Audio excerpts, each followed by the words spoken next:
राम का वनवास। राम ने अपने पिता दशरथ एवं माता कैकेयी के चरण स्पर्श किए।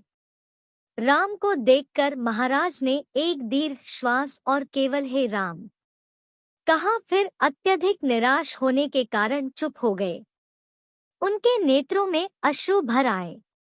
विनम्र स्वर में राम ने कैकेयी से पूछा, माता, पिताजी की ऐसी दशा का क्या कारण है? कहीं वे मुझसे अप्रसन्न तो नहीं है? यदि वे मुझसे अप्रसन्न है तो मेरा क्षणमात्र भी जीना व्यर्थ है। कैकेयी बोली, वत्स, महाराज तुमसे अप्रसन्न तो हो ही नहीं सकते, किंतु इनके हृदय में एक विचार आया है जो कि तुम्हारे विरुद्ध है, इसीलिए ये तुमसे संकोचवश कह नहीं पा रहे हैं। देवासुर संग्राम के समय इन्होंने मुझे 2 वर देने का वचन दिया था। अवसर पाकर आज मैंने इनसे वे दोनों वर मांग लिए हैं। अब तुम्हारे पिता को अपनी प्रतिज्ञा का निर्वाह करने के लिए तुम्हारी सहायता की आवश्यकता है। यदि तुम प्रतिज्ञा करोगे कि जो कुछ मैं कहूंगी उसका तुम अवश्य पालन करोगे तो मैं तुम्हें उन वरदानों से अवगत करा सकती हूँ। राम बोले, हे माता, पिता की आज्ञा से मैं अपने प्राणों की भी आहुति दे सकता हूँ। मैं आपके चरणों की सौगंध खाकर प्रतिज्ञा करता हूँ कि आपके वचनों का अवश्य पालन करूँगा। राम की प्रतिज्ञा से संतुष्ट होकर कैकेयी ने कहा, वत्स, मैंने पहले वर से भरत के लिए अयोध्या का राज्य और दूसरे से तुम्हारे लिए 14 वर्ष का वनवास मांगा है। आता अब तुम अपनी प्रतिज्ञा के अनुसार तत्काल वक्कल धारण करके वन को प्रस्थान करो।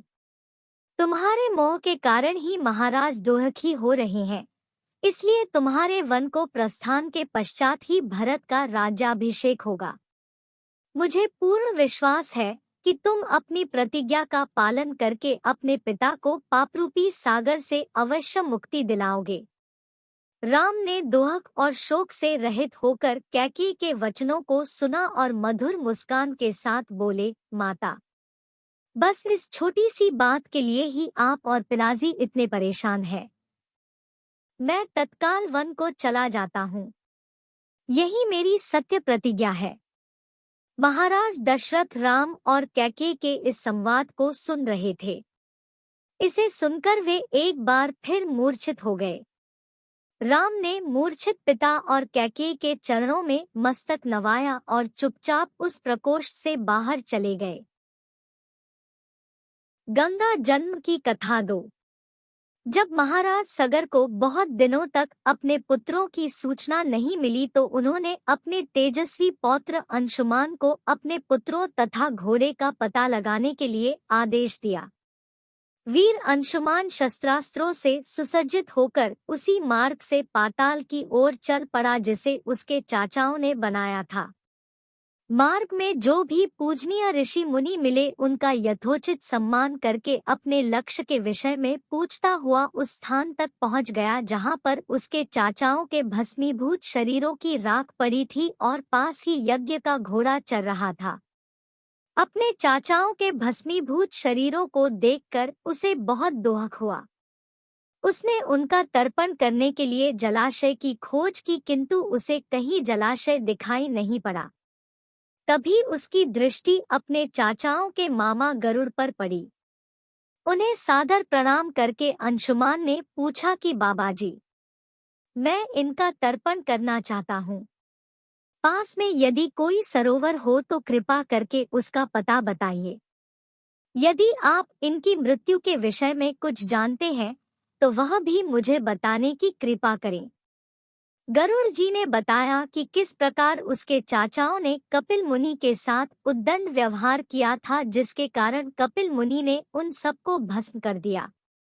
इसके पश्चात गरुड़ जी ने अंशुमान से कहा कि ये सब अलौकिक शक्ति वाले दिव्य पुरुष के द्वारा भस्म किए गए हैं, अतः लौकिक जल से तर्पण करने से इनका उद्धार नहीं होगा, केवल हिमालय की ज्येष्ठ पुत्री गंगा के जल से ही तर्पण करने पर इनका उद्धार संभव है।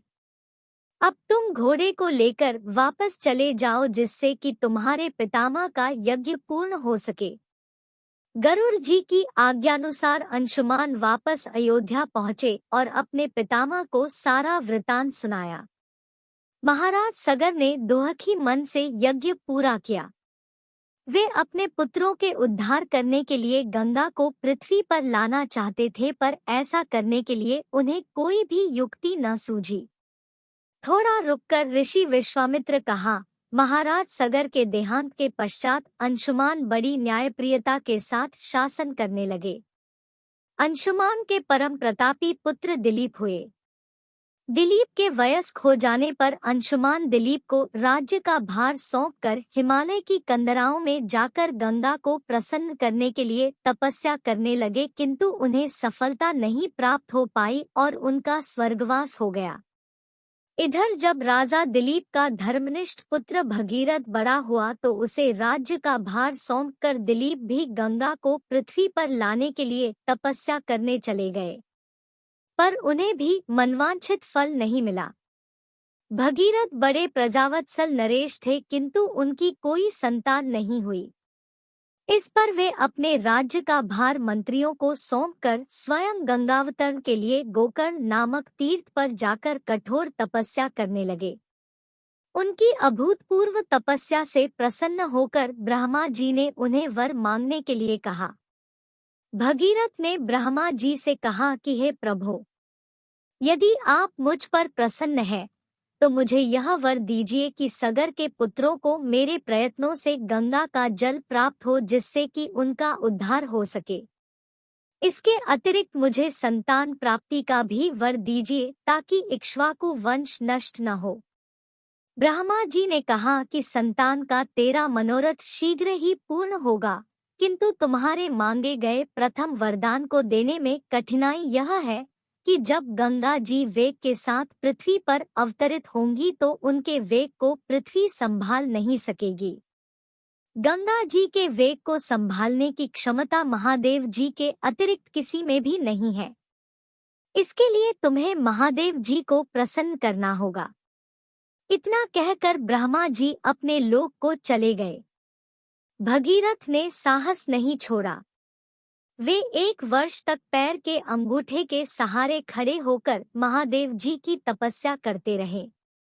केवल वायु के अतिरिक्त उन्होंने किसी अन्य वस्तु का भक्षण नहीं किया।